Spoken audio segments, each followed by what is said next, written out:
Good evening and welcome to UBroadcast. I'm Molly Novak. And I'm John Tipton. We've got some exciting news for you tonight. Some of our highlights tonight include a light show from the College of Science and Engineering, Breaking Dawn's record-grossing release, and a pro-life cell phone. It's all here tonight on UBroadcast.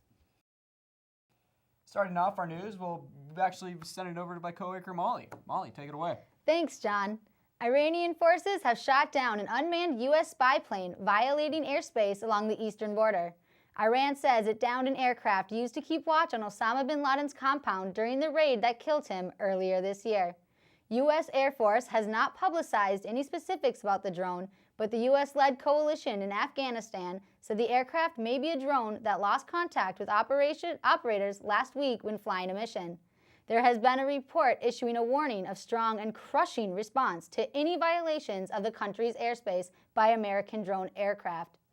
A British World War II-era bomb triggered an evacuation of half of the residents in Koblenz, Germany today.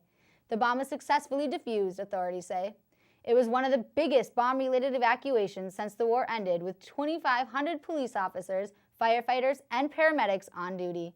Among those to evacuate were 7 nursing homes, 2 hospitals, and a prison with 200 or more inmates.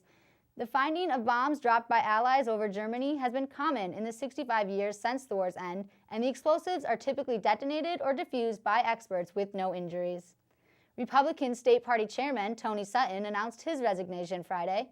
Due to increasing evidence of disarray and financial problems within the party, Sutton says he thinks his resignation, effective at 5 p.m. Saturday, would be best for his family to move on. The party started with $1 million budget and is now over $500,000 in debt after winning control of the House and Senate and coming within a whisker of the governorship. Some members were losing faith in Sutton's ability, while others fear the party is damaged without him. The party will meet today to approve the 2012 budget and elect a new chair. Minnesota's 2-year budget cycle has been forecasted to have an $876 million surplus, according to economists and sources that have seen the numbers.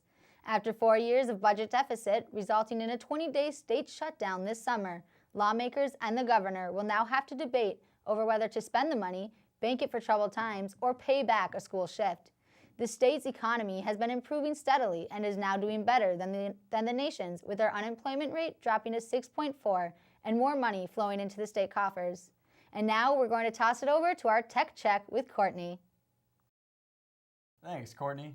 And now we're going to go live to our opinionated entertainment correspondent, John Kerber. We're now going to our sports correspondent, Cody. It's time to start planning out your winter break plans. And with the holidays around the corner, who better to cover this than my co-anchor, John, to tell us what to look forward to this winter. Thanks, Molly. Every year since 1992, the Holidazzle Parade has lit up Nicollet Mall in downtown Minneapolis. The parade will continue to run every Thursday, Friday, and Saturday, all the way up to December 18th. So make sure to grab some hot cocoa, dress warm, and go check it out. The students from the College of Science and Engineering program have created a dazzling light show that will be taking place every weekend for the rest of December. The entire civil engineering building plaza will be covered for a lights display and immersive 3D outdoor experience that is set to music. The entire show will last about 15 to 20 minutes. Shows will start at both 5:30 and 7:30 p.m. So make sure to take a visit also in the theaters in downtown Minneapolis for many different holiday performances. Charles Dickens' A Christmas Carol, of course, will be playing at the Guthrie Theater all the way up until December 30th. The Santaland Diaries is based on a true-life ordeal and follows a young man who is in desperate need of holiday cash and actually is compelled to go work at a job at Macy's.